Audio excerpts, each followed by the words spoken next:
दोस्तों जेकेपीएसआई का exam finally जो है वो एज पर रूटीन होने जा रहा है। एज पर सोर्सेज अभी हमें ऑफिशियल कोई नोटिस नहीं आया है, ऑफिशियल कोई गैजेट नहीं आया या अभी कोई ऑफिशियल डॉक्यूमेंट हमारे पास अभी तक नहीं आया है, लेकिन सोर्सेज के हवाले से बताया ये जा रहा है कि आपका जो जेकेपीएसआई का एग्जाम एज पर रूटीन था वो उस तरह से जो है वो होगा। रही बात जो आपका आज यानी 9 दिसंबर को था वो पोस्टपोन कर दिया गया है। वो कब के लिए पोस्टपोन किया गया है उसके बारे में अभी कोई ऑफिशियल जो है वो अपडेट नहीं है कि उसके बारे में हमें ये बता दिया जाएगा लेटर ऑन कि कब होगा। लेकिन फिलहाल ये कि as per routine and as per schedule, जिस तरह से शेड्यूल कर दिया गया था, जो आपका वेन्यू था, जो आपकी डेट थी 10 दिसंबर ऑनवर्ड्स जितने भी आपके पेपर्स थे वो सारे होंगे।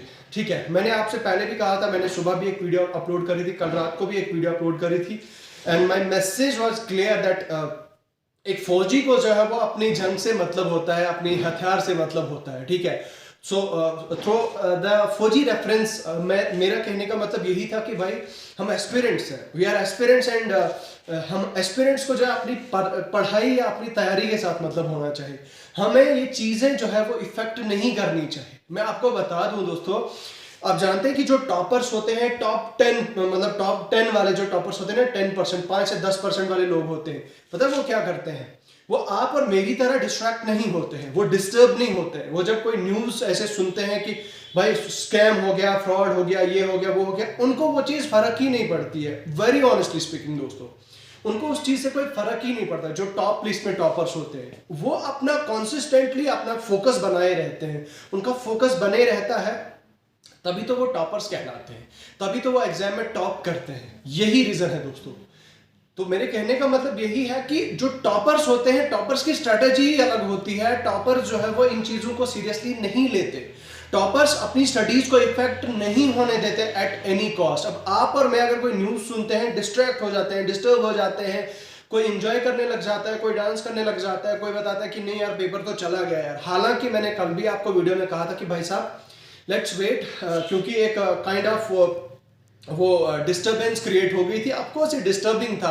हाईकोर्ट की तरफ से ऑर्डर आया था कि भाई पेपर आपका कैंसिल हो चुका है, पेपर को कैंसिल कर दिया जाता था। Of course it was disturbing.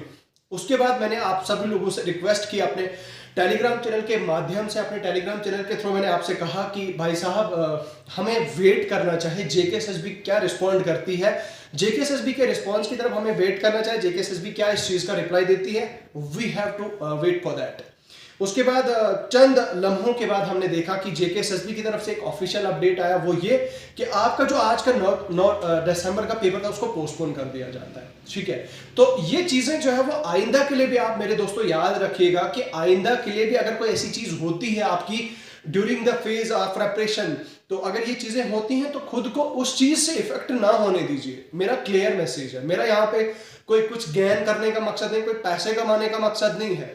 My aim is to just aware you, आप लोगों को एडुकेट करना, आप लोगों को अवेयर करना मेरा एन मकसद है। ठीक है, तो ज्यादा आपका जो है बकबक नहीं करूंगा, ज्यादा टाइम आपका वेस्ट नहीं करूंगा। फिलहाल ये कि आप जो है वो अपना फोकस बनाए रखें। अगर कल कोई और न्यूज निकल के आती है, कोई और आता है कि भाई चलो ठीक है पेपर कैंसिल हो गया, या मतलब हाईकोर्ट की तरफ से ऑर्डर आता है, या कुछ और ऐसी न्यूज आती है कि भाई पेपर तो अब कैंसिल हो गए, या पेपर 2 पेपर हो जाएंगे उसके बाद कोई और न्यूज निकल के आएगी, तो ये चीजें दोस्तों मेरे दोस्तों आपको इफेक्ट नहीं करनी चाहिए। आपने अपना फोकस बनाए रखना, अपनी स्टडीज को कंटिन्यू करना है। ठीक है, अपना लॉस बिल्कुल भी नहीं करना है।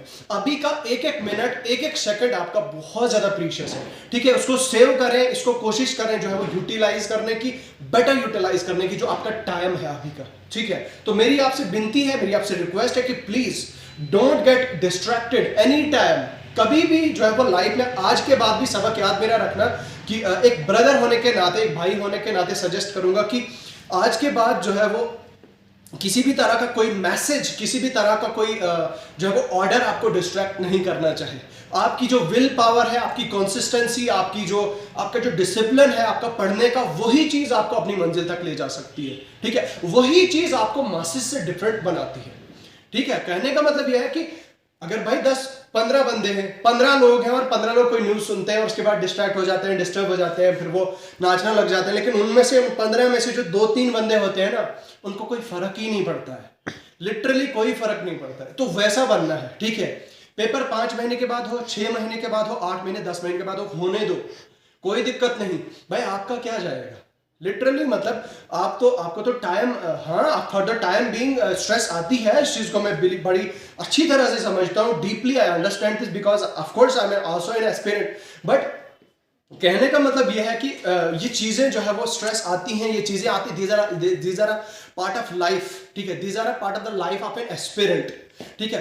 तो जब तक दोस्तों वो क्या कहते हैं ना कि जब तक मतलब आप सीधे रास्ते पे चल रहे होते हो अपनी मंजिल की तरफ, तो रास्ते में जब तक आप गिरते नहीं हो, जब तक आपको लगती नहीं है, थकावट नहीं होती है, तब तक उस अपनी मंजिल तक जब तक आप पहुंचते नहीं हो, आपकी मंजिल की और आपके जो स्टार्टिंग है, स्टार्ट और मंजिल के बीच में जब तक आपको मतलब धक्के ना लगे, आप थको ना, आपको कोई प्रॉब्लम ना हो, तब तक मजा नहीं आता है, ठीक है। जब आपको बहुत ज्यादा चीजों, जब आप बहुत सारी चीजों को फेस करते हैं, जब आप बहुत सारी चीजों को जो है वो झेलते हैं, वो सारी चीजें झेलने के बाद ही आप जब अपनी मंजिल पे पहुंचते हैं, उस मंजिल का और उस सक्सेस का अलग ही मजा होता है, ठीक है।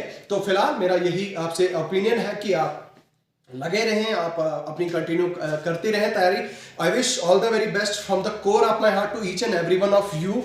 तो डिस्ट्रैक्ट ना हो, देखा जाएगा क्या होगा, कोर्ट क्या करती है, कोर्ट और जेकेएसएसबी का काम है, वो देखा जाएगा वो क्या करते हैं क्या नहीं करते हैं, वो हमारा काम नहीं है। एस्पिरेंट के हाथ में there is nothing in the hands of aspirant, ठीक है। हम एस्पिरेंट्स के हाथ में कुछ नहीं है, हमारे हाथ में क्या है, दैट इज व्हाट हमारा हथियार, दैट इज आवर प्रेपरेशन, ठीक है। तो ये चीजें जो है वो आपको इफेक्ट ना करें, एक ब्रदर होने के नाते मैं सजेस्ट करूंगा। जाते जाते एक और चीज मैं बता देना चाहता हूं दोस्तों, वो ये कि आपको वीडियो की डिस्क्रिप्शन में हमारे टेलीग्राम चैनल का लिंक मिल जाएगा, तो हमारे टेलीग्राम चैनल को ज्वाइन करें। वहां पे हमारी एक कम्युनिटी, बड़ी कम्युनिटी हो गई, और हमारी कम्युनिटी जो है वो ऑफकोर्स बहुत सारे ऐसे एस्पिरेंट, आपके जैसे एस्पिरेंट्स जो है वो हमारे साथ जुड़े हैं। वहां पे डिस्कशंस चलती है, पीडीएफ स्टडी मटेरियल आपके साथ वहां पे शेयर कर दिए जाते हैं। तो वो टेलीग्राम चैनल आप जरूर ज्वाइन करें। अगर मुझसे बात करना चाहते हैं तो मेरी सोशल मीडिया हैंडल्स के लिंक्स आपको वीडियो की डिस्क्रिप्शन में मिल जाएगा, आप मेरे उन सभी सोशल मीडिया लिंक्स को जो है वो जरूर ज्वाइन करें। तो अभी के लिए दीजिए मुझे फिलहाल इजाजत, मैं मिलूंगा आपसे बहुत जल्द नई वीडियो और नए अपडेट के साथ। तब तक के लिए अपना ख्याल रखिएगा दोस्तों, खुदा हाफिज।